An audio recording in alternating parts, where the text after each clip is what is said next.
Bonjour et bienvenue dans le podcast de la sorcière Épi. Créatrice de lumière, guérisseuse, guide spirituel, artisane, voix et instruments sacrés. Ici, on parle spiritualité, santé et croissance personnelle avec une touche de magie.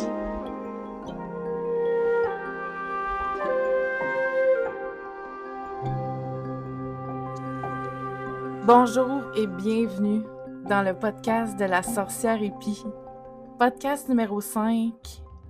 Aujourd'hui, j'aimerais vous inviter à plonger avec moi dans une réalité que beaucoup d'âmes connaissent, mais dont peu osent parler à voix haute.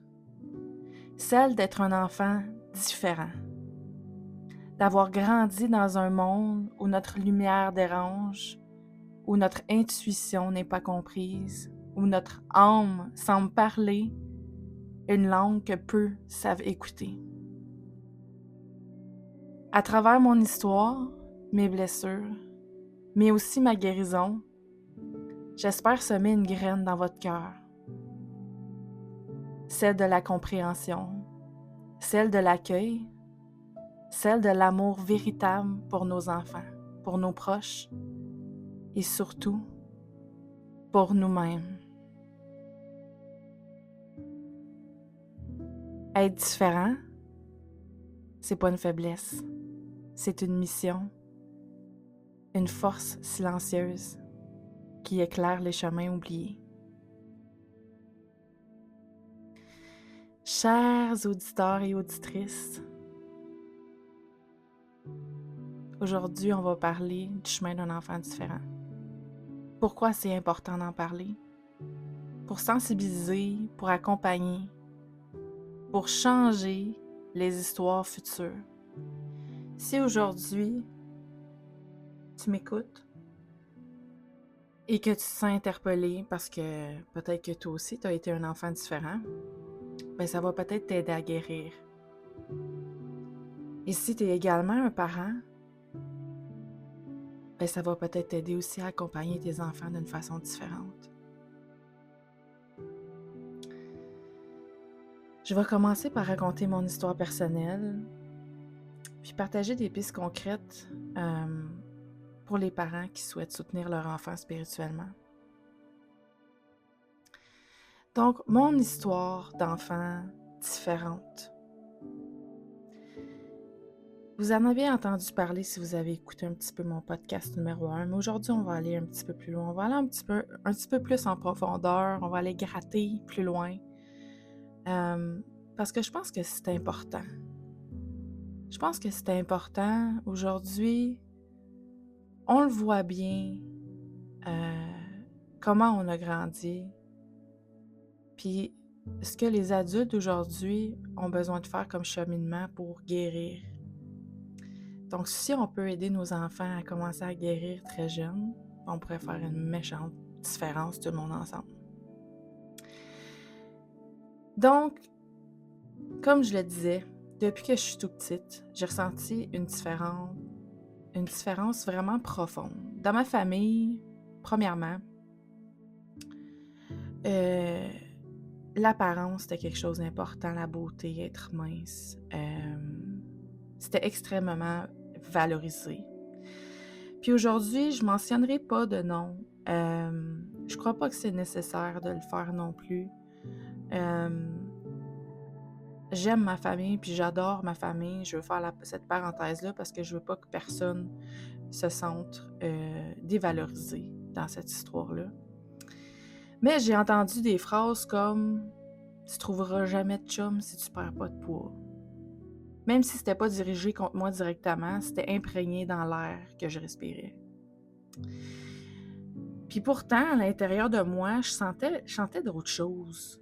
Que d'autres choses comptaient bien plus que l'apparence. Ça n'a jamais été quelque chose pour moi de très important.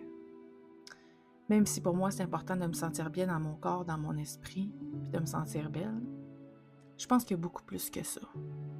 Puis j'ai toujours pensé depuis que je suis toute petite qu'il y avait plus que ça. Puis en plus de ça, j'ai toujours senti que j'étais un peu différente. J'étais différente d'elle, d'eux. J'étais très timide, j'étais très dans ma bulle. Beaucoup de choses se passaient dans ma tête. J'avais de la misère à l'école. Euh, on m'a diagnostiqué avec une dyslexie en première année parce que j'étais lunatique. Puis j'ai été lunatique, puis pourtant, tu sais, je pouvais avoir des notes incroyables, je me concentrais, mais mon cerveau n'était pas là. Ma tête était ailleurs. Ma tête était dans les nuages, était dans le ressenti. Je ressentais tellement l'énergie autour de moi des gens. Je captais les non-dits, je percevais l'invisible. Aujourd'hui, en tant qu'adulte, je peux comprendre ce que je ressentais et ce que je voyais. Puis à l'école, ma lumière dérangeait. On a beaucoup ri de moi. Pas tout le monde, je tiens à le dire, mais assez pour que je me sente profondément seule et incomprise. J'ai essayé de plaire. J'ai essayé de rentrer dans leur moule. J'ai même choisi un chemin professionnel, plus tard en tant que jeune femme, qui ne résonnait pas du tout avec mon âme, juste pour essayer de correspondre. Mais ma différence était là, était immuable. Immuable. Puis, être différente dans sa famille, ça crée des blessures qui sont invisibles. Le sentiment d'être pas assez, le sentiment de devoir s'expliquer en permanence. Puis ça crée une solitude intérieure, même quand tu es entouré de plein de gens. Puis j'étais quelqu'un qui avait beaucoup d'amis, même quand j'étais enfant.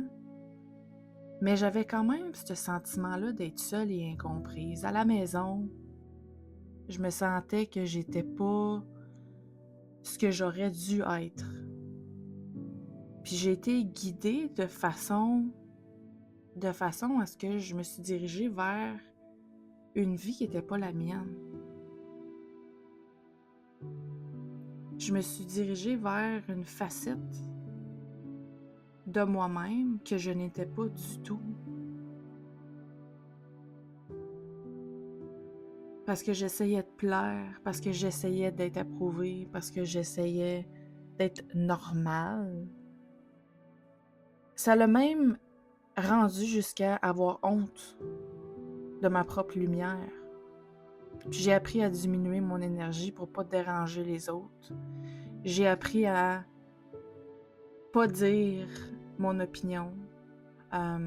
Parce qu'à chaque fois que je la disais, je me faisais dire qu'elle était pas bonne, puis que ma façon d'être était pas bonne, ma façon de penser était pas bonne. C'était pas correct comment que je pensais. Puis les blessures que ça a créé en moi, c'est le manque de confiance en soi, bien évidemment. Puis difficile à faire confiance à ses propres perceptions, à ses propres pensées, ses propres agissements, ses propres décisions, la culpabilité d'être soi-même. Wesh! Puis le pire dans tout ça, c'est qu'il n'y a personne autour de moi qui a créé cette Christelle-là avec conscience.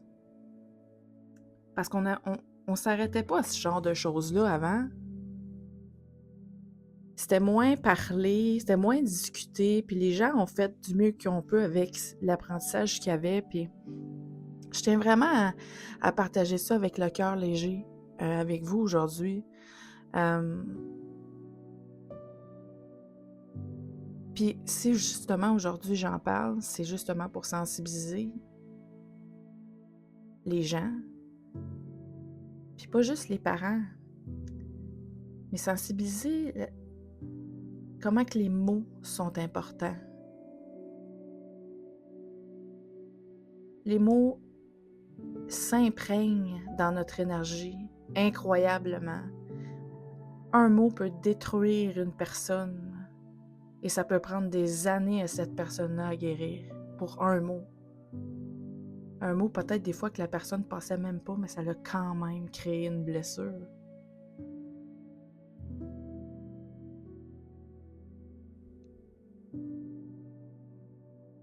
Après tout ça, ben c'est difficile de se retrouver, de se comprendre en tant que personne. Quand on a grandi en pensant que notre façon de penser n'était pas la bonne, ben on est constamment en train de se fier aux autres. On est constamment en train de se tasser, prendre moins de place.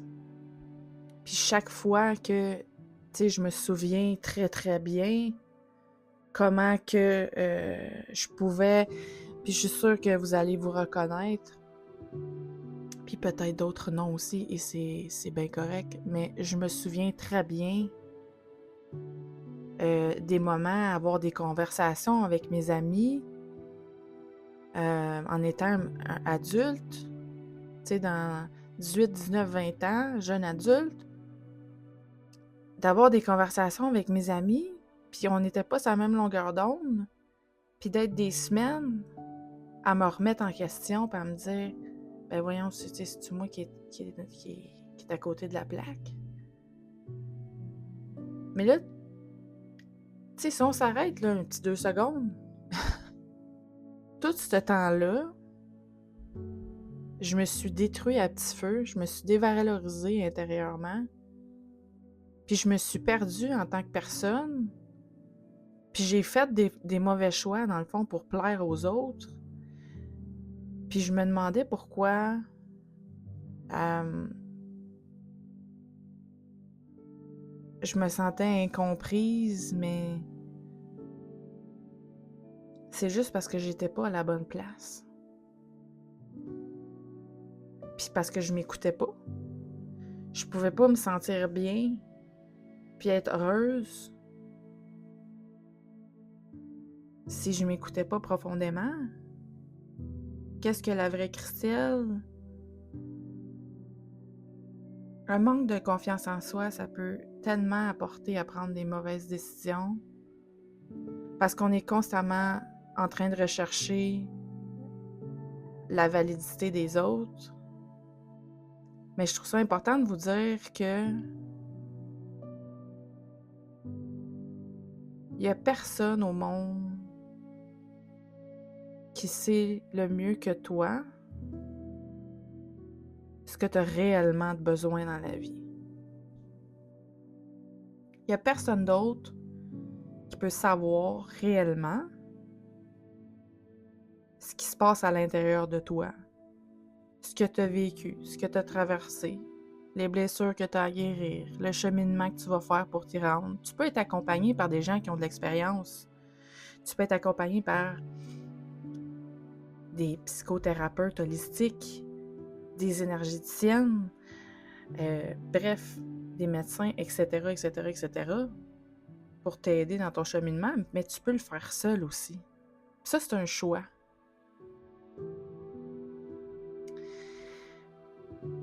Fait que dans ce cheminement-là de la petite fille incomprise, je m'en suis remis beaucoup à moi-même.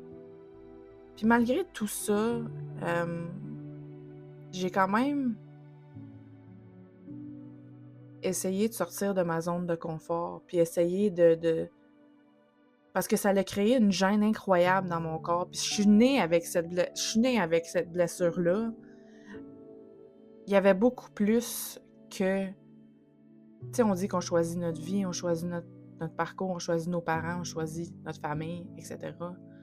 Puis je crois définitivement qu'on choisit ce qu'on a besoin de vivre pour apprendre, puis que notre âme puisse évoluer. Mais c'est quand même important de porter attention à ce genre de détails-là. Puis à porter attention à nos enfants, puis à comment ils grandissent. Puis il y a un certain bagage, comme je vous dis. Moi, je suis née avec certaines blessures, là. Il y a des blessures karmiques que j'ai traînées de mes autres vies, là. On n'est pas parfait, puis oui, ce qu'on vit fait ce qu'on est, mais il y a plus que ça aussi en arrière de ça, là. On est beaucoup plus complexe que juste des expériences de vie accumulées. Mais l'important, c'est de porter attention à comment nos enfants grandissent, qui ils sont. Puis je sais que c'est difficile parce que on est des adultes blessés, on est des adultes avec des grandes blessures. Puis on voit énormément ça. Les enfants aujourd'hui sont les adultes dans la famille. Ça crée un déséquilibre dans la famille parce que c'est pas supposé d'être comme ça, mais parce que les parents aujourd'hui, c'est des parents qui sont les gens, pas juste les parents, mais les gens, c'est des gens qui sont blessés. Des gens qui ont des blessures qui ne prennent pas le temps de guérir. Fait que comment on veut fonder des relations solides?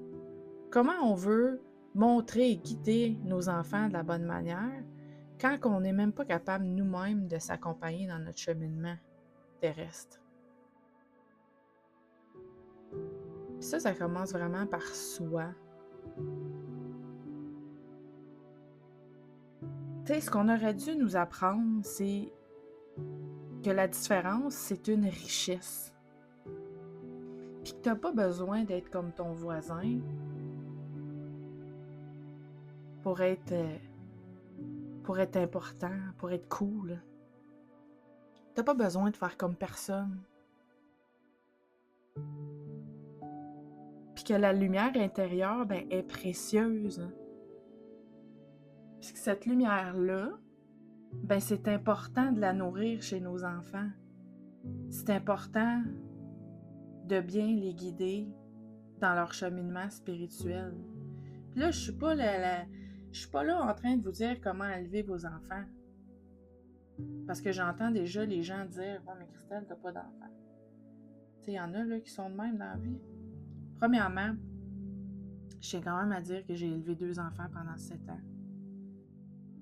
J'ai grandi énormément grâce à eux. Ils m'ont appris énormément. Puis aujourd'hui, avec l'apprentissage que j'ai, le cheminement, la croissance personnelle que j'ai, je ne referai pas les mêmes choix que j'ai faits en les élevant, ces enfants-là. Puis que c'est important de reconnaître ça. C'est important de reconnaître qu'on n'est pas parfait en tant qu'humain. On n'est pas parfait en tant que âme qui expérimente une vie sur la Terre. Mais qu'il y a un moyen quand même de prendre conscience de qu'est-ce qu'on peut améliorer. Puis qu'il n'est jamais trop tard pour changer les vieilles habitudes. Puis qu'il n'est jamais trop tard pour prendre les bonnes décisions. Fait que je voulais faire cette parenthèse-là. J'aime bien ça, faire des parenthèses. Donc, ce qu'on aurait dû nous apprendre, on était rendu là, que c'est important de ressentir plus, de voir plus, de percevoir plus. C'est pas une maladie, là, d'avoir des émotions, de pleurer, d'avoir de la peine, de ressentir de la colère. C'est pas une maladie, là. Apprendre à nos enfants que c'est correct d'avoir des émotions négatives. Parce qu'après ça, ça fait des adultes qui accumulent, puis qui accumulent, puis qui accumulent, puis qui pètent des burn-out, comme moi il y a 3 ans passés. C'est pas ça qu'on veut. On veut s'élever ensemble dans la lumière, dans l'amour, dans la bienveillance. Là, je le répète parce que je trouve ça vraiment important. Les émotions négatives, c'est pas une maladie incurable, là. Combien de fois vous avez entendu cette phrase-là quand vous étiez jeune? Arrête de broyer! Oh, t'es ben trop sensible. Ben voyons donc, tu broyes encore. Bon, qu'est-ce qu'il y a encore? C'est pas de cette façon-là qu'on va créer des humains forts, là. C'est pas comme ça qu'on va créer des gens qui vont expérimenter leur vie terrestre dans la lumière, dans l'amour, dans la bienveillance, dans le partage, en réalisant leurs rêves. C'est pas nécessaire d'être une copie conforme pour être aimé. C'est pas nécessaire d'avoir les mêmes opinions des gens qui t'entourent. C'est pas nécessaire, en tant que parent, que votre enfant ait les mêmes opinions de vous, s'habille comme vous, pense comme vous. C'est pas ça un rôle de parent. C'est pas ça un rôle. Puis quand je parle de parents, je parle pas juste de sang. Je parle des professeurs, je parle des thérapeutes, je parle des gens qui ont un rôle de guide dans la vie. On n'est pas guide pour faire du copier-coller. On est guide dans la vie pour apprendre aux gens à se découvrir eux-mêmes, à réaliser leurs rêves, à les accompagner jusqu'au bout de leur plus grand désir. Puis ça me ramène à quand j'avais à peu près, tellement que j'étais perdue, j'étais vraiment, vraiment perdue parce que j'ai pas appris à me connaître puis à m'aimer comme j'étais, comme je suis. Dans vingtaine, je me rappelle plus, autour de peut-être 21, 22 ans, je pense. Je suis allée prendre un cours d'orientation pour savoir où m'en aller, quoi faire. Je savais pas quoi faire. Tout le monde n'arrêtait pas de me dire, ma soeur était coiffeuse, puis je suis une fille artistique. Tout ce que je touche, qui est de l'or, j'ai un talent là-dedans. Bon, fait que la coiffure, c'est de l'or et des calculs mathématiques. Donc, une force chez moi. Mais j'aimais pas ça. J'aimais pas ça. Ça me tentait pas de faire ça. C'était pas moi. Le monde superficiel qui entoure les coiffeuses, ce n'était pas moi. Puis quand je dis superficiel, c'est pas négatif. C'est juste pas moi. C'est juste pas moi. Mais j'allais prendre un cours d'orientation, puis moi, j'ai toujours voulu être chanteuse. Depuis que j'ai commencé Depuis que j'ai su, en fait, à 11 ans, que j'avais une belle voix. Mais j'étais terriblement gênée. C'était épouvantable comment j'étais gênée. Puis en vieillissant, la gêne, elle a quand même parti. Fait que moi, à 20 ans, mais j'étais prête à m'en aller soit en théâtre, soit dans une école de chant, une école d'art. Je voulais être comédienne, je voulais être chanteuse. Puis mon prof d'orientation, un guide, m'a dit, parce que j'ai passé des tests, des examens pour voir, puis c'est tout le temps l'école des arts qui revenait, l'école de théâtre, l'école de chant. Puis quand mon prof il a pris mon papier, il m'a regardé et il dit « Ouais, c'est parce que c'est pas vraiment réaliste. » À l'âge de 20 ans, 21 ans, je suis une jeune femme qui sait pas qui est dans la vie, puis qui va chercher de l'aide pour essayer de se retrouver. Puis j'avais cette petite voix-là à l'intérieur de moi qui me disait « Tu le sais, Christelle, ce que tu veux faire dans la vie. » À ce moment-là, je voulais faire du théâtre. Je voulais être chanteuse. Si cet homme-là, tu sais, il n'y a rien qui arrive pour rien, l'univers nous envoie toujours ce qu'on a de besoin. Et ça, je crois définitivement dans cette croyance-là. Mais si cet homme-là, mettons, là, m'aurait dit « Parfait. Fait que là, aujourd'hui, je veux prendre un instant avec toi, puis je veux te dire, le parcours, il est difficile. Sauf qu'il y a telle école, tu peux t'inscrire, on va tout faire pour que tu passes tes auditions, on va t'aider, on va t'accompagner, ça va être du travail, mais je suis sûre que tu es capable de réussir. » Quel aurait été mon choix à ce moment-là? Puis j'ai comme le vibrato en ce moment dans ma voix, mes yeux qui viennent pleins d'eau parce que je réalise que une personne, cette personne-là, a pas cru en moi Puis à cause de ça, moi, j'ai pas cru en moi. Fait que c'est pour ça que je vous dis que c'est vraiment important de faire attention aux mots. Puis que c'est pas nécessaire d'être une copie conforme pour être aimé. Que notre intuition, là, même en étant très jeune, t'es très jeune aujourd'hui puis tu m'écoutes, là. T'as 10 ans, t'as 11 ans, t'as 12 ans, OK? T'as 8 ans même, t'as 5 ans puis tu m'écoutes, OK? Je veux te dire une chose. Ton intuition, c'est un don, c'est pas un poids. T'as pas besoin de combattre ton intuition, t'as pas besoin d'aller faire approuver ton intuition. Peu importe l'âge que tu as, peu importe ce que les gens te disent, si toi tu as envie de réaliser un rêve, ben fonce. Puis crois en toi, peu importe ce que les gens vont te dire. Puis moi, ben je crois en toi. Je sais que tu es capable de réaliser n'importe quoi, tout ce que tu veux, que tout est une question de mindset puis d'action. Fait que si ton intuition te dit d'y aller, ben vas-y. Je vous aime tellement. Puis, tu sais, comment on peut maintenant accompagner les enfants différents et spirituels aujourd'hui? Puis pas juste les enfants différents et spirituels, parce que là, on s'en va ailleurs. Là, on s'en va un petit peu ailleurs, parce que je trouve ça important aussi de parler de ça, parce que dans le milieu que je travaille, j'ai beaucoup de parents qui viennent me voir pour me parler que leurs enfants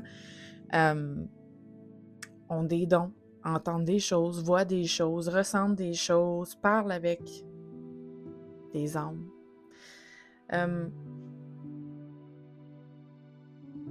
Puis beaucoup de parents, pas tous, j'ai des clientes qui accompagnent leurs enfants ouvertement.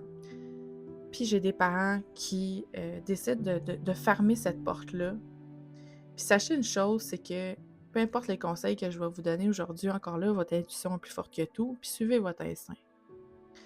Pas votre peur, pas votre cerveau, votre intuition.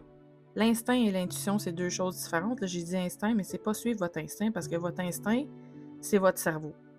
L'instinct, c'est la peur. C'est votre intuition. L'intuition, c'est dans le cœur. C'est dans les émotions. Fait que, comment accompagner ton enfant différent et spirituel aujourd'hui? C'est super important d'accueillir leur différence au lieu de la nier. Quand ton enfant dit qu'il voit des présences, écoute-le. Ris pas de lui, ne minimise pas. Dis-lui pas que c'est son imagination puis que ça n'existe pas. Même si toi, en tant que parent, t'es pas spirituel, mais accepte que ton enfant le soit. Accepte que ton enfant soit différent. Ça, c'est là que ça se passe, d'accepter que ton enfant il est différent de toi. Puis c'est d'apporter la spiritualité avec des mots simples.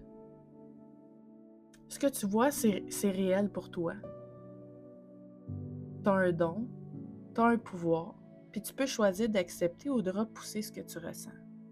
Fait que c'est de redonner le pouvoir à ton enfant. S'il voit des choses, puis ça lui fait peur, crois ce qu'il te dit, peu importe tes croyances, et redonne-lui son pouvoir. Mettons que scientifiquement, là, à ceux qui sont plus... malgré que si tu écoutes le podcast de la sorcière hippie, tu dois t'attendre à un petit peu de spiritualité, mais enfin bref. Il y a peut-être des gens, des curieux qui vont écouter, qui ne sont pas spirituels du tout, puis qu'ils ont besoin d'entendre ce que je vais dire aujourd'hui. Scientifiquement parlant, le cerveau, c'est plus fort que tout. Donc, redonne le pouvoir à ton enfant et dis-lui qu'il est assez fort et puissant pour repousser les entités, ou appelle ça comme tu veux, les monstres, peu importe comment que tu veux appeler ça, dis-lui qu'il a la possibilité, la force de les faire s'en aller. Si il communique avec son grand-père, sa grand-mère, une tante, un autre, quelqu'un de la famille qui voit, bien rassure-le qu'il n'est pas fou, ton enfant. Puis dis-lui qu'il peut communiquer, puis que cette personne-là est là pour le protéger. C'est redonner le pouvoir à ton enfant. Lui expliquer, tu sais, t'es pas victime de ce que tu perçois, tu es un être puissant qui a des capacités extraordinaires. Tu sais, ne pas leur inculquer la peur. Les enfants qui voient ou sentent des choses sont pas fous, sont sensibles à un monde plus grand. Fait que crée un espace de dialogue ouvert, de confiance, où ton enfant, peu importe l'âge qu'il a, va pouvoir se sentir dans un safe space, dans un endroit sécuritaire pour pouvoir te parler. Lui mentionner avec des mots clairs, tu peux toujours venir me parler de ce que tu ressens sans peur d'être jugé. Je vais t'écouter. Puis ça prend pas grand-chose, là. Si une fois, vous riez de lui, ou vous dites que ça se peut pas, puis que c'est impossible, puis que c'est dans sa tête, vous venez de fermer la porte. Puis si ça l'a déjà été fait dans le passé, ben il n'y a rien qui n'est pas rattrapable. Hein? On se découragera pas. Si tu m'écoutes puis tu te dis « Jeez, c'est ce que j'ai fait », ben tu peux t'asseoir avec ton enfant pour réouvrir cette conversation-là dans un espace sacré, dans un espace où ton enfant va se sentir en sécurité de pouvoir te parler sans jugement, puis de lui faire comprendre avec des mots que tu es maintenant là pour lui, puis que tu as compris que qu'est-ce qui se passait, c'était réel, puis que maintenant tu le crois. Fait que c'est les accompagner de faire confiance à leur intuition. Un enfant spirituel peut parfois avoir des intuitions justes sur les gens, sur les situations, puis encouragez-le à s'écouter. C'est tellement important. Ça veut pas dire que vous aviez un ami puis que vous vous entendez super bien avec, que votre enfant est obligé de l'aimer. Tu sais, votre enfant n'a pas le même code énergétique que vous. Fait qu'il s'entendra peut-être pas avec les mêmes personnes que vous. Puis c'est important que vous lui appreniez à se respecter en tant que personne. Fait que c'est leur présenter la spiritualité comme un cadeau, pas un fardeau. La magie est en toi et tu as le droit d'explorer ce cadeau avec amour.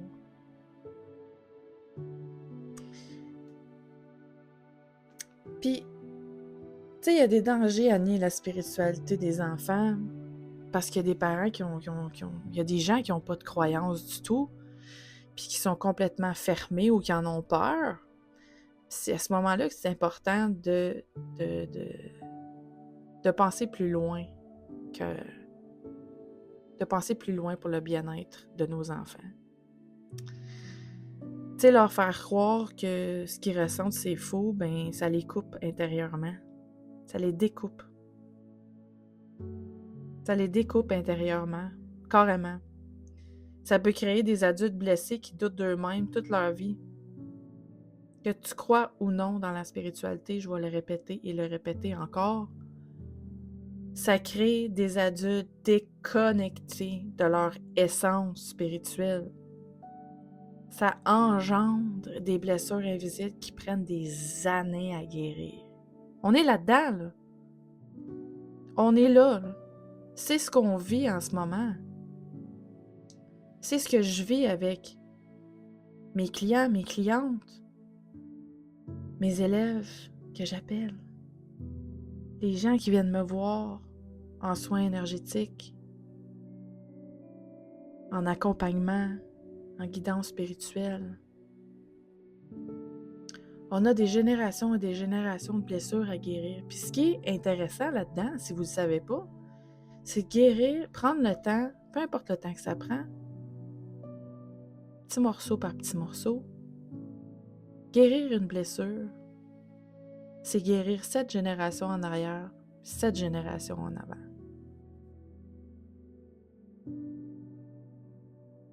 C'est fantastique. C'est merveilleux. Il y a des énergies, c'est incroyable. Donc, à toi, l'adulte différent, l'adulte qui guérit aujourd'hui, ben, je prends le temps de te dire que t'es pas fou. Tu étais éveillé dans un monde endormi. À toi, l'adulte différent, je te dis que je crois en toi. Que je crois que c'est possible que tu prennes le temps de guérir pour toi, dans la douceur et dans la bienveillance. À toi, l'adulte différent, je te dis bravo d'oser être qui tu es et je t'encourage à continuer de l'être. Je t'encourage à partager cette différence avec les gens qui t'entourent. Je t'encourage à montrer le chemin de la différence avec fierté.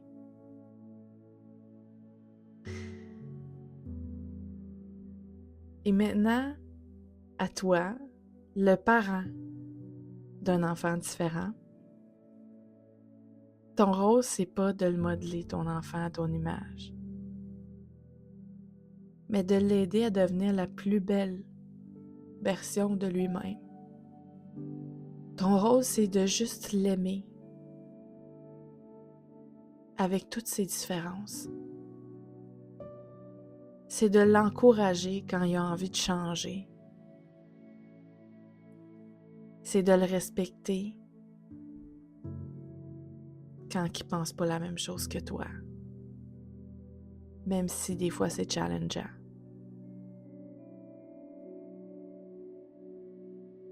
À toi, le parent d'un enfant différent,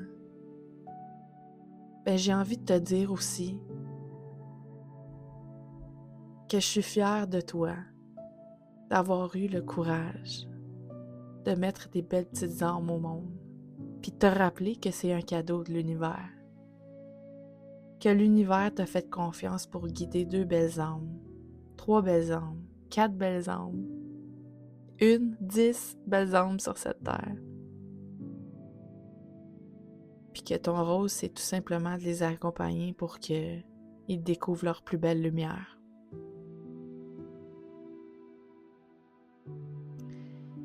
Et à tous, nous sommes tous différents. Et dans cette différence réside notre vraie magie. Wow! Est-ce que vous ressentez la puissance des mots?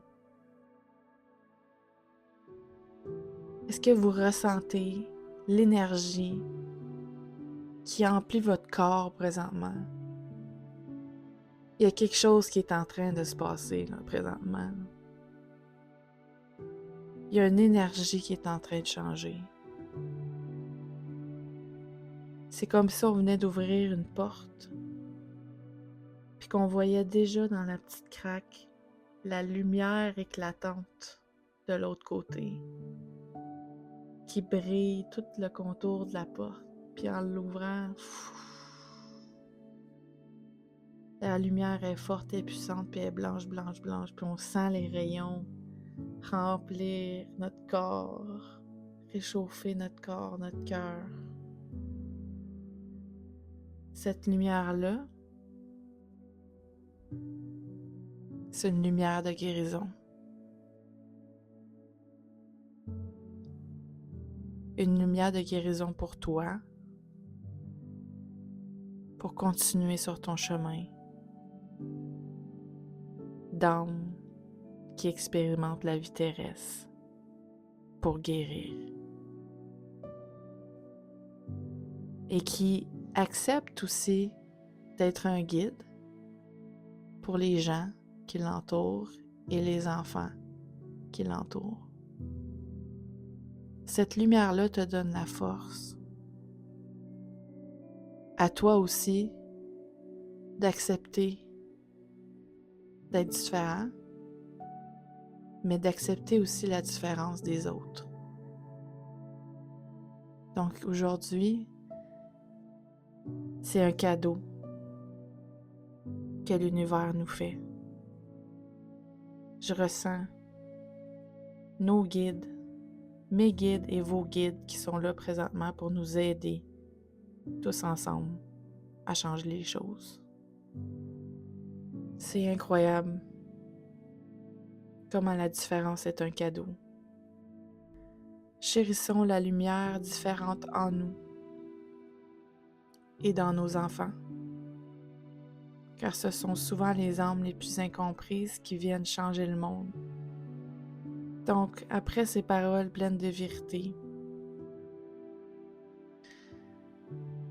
je vous invite à la constance, bienveillance, éclairage sur l'importance de la spiritualité dès l'enfance, la puissance douce, parler avec ton cœur et pas contre personne. Donc, je vous remercie aujourd'hui d'avoir été avec moi, d'avoir partagé ce podcast plein d'émotions et de vérité et de douceur et d'authenticité. Merci à ceux qui ont absorbé l'information. Puis je vous invite à aimer plus fort, à écouter plus profondément, à honorer les âmes courageuses qui osent être elles-mêmes dès l'enfance ou qui décident aussi à l'âge adulte de laisser tomber toutes les barrières et d'oser être soi-même. Merci à tous de m'avoir écouté et on se retrouve bientôt pour un nouvel épisode du podcast de la sorcière hippie avec douceur et amour. À bientôt!